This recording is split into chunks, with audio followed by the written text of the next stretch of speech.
silovne policije Hrvatske zajednice Herceg-Bosna. Od samih početaka? Od 3. mjeseca 1993. godine. Rekao si mi ti i brat zajedno? Jeste. Ti si bio i zarobljen. Kada je to bilo? Zarobljen sam 36.1993. u Bijelom polju, kada su snage MOS-a uzeli Bijelo polje i Lijevu obalu. Kada su napali na postrojbe HVO-a, mada je to bio primirje, tada oni su izvršili agresiju na HVO. Ti si uspio pobjeći? Da, pobjegao sam 11.9.1993. godine sa još trojicom Hrvata koji su zajedno sa mnom pobjegli.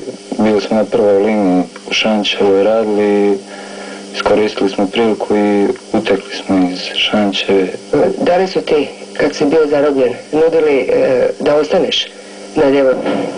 Da, nudili su mi da ostanem, ali ja nemam te ideale kao što oni imaju neku muslimansku državu tamo, jer to nisu moji ideali, ni su ikad bili. Ja, što se tiče HVO-a, tu sam od početka, tu mi je familija sva na ovoj strani i mislim da je HVO pravo da islamska država ne može da bude na Mostaru i Bosni i Hercegovini.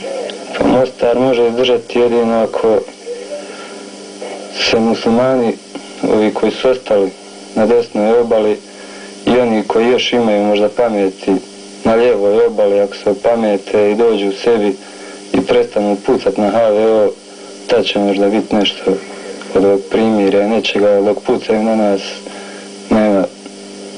nema budućnosti u ovome gradu za njih.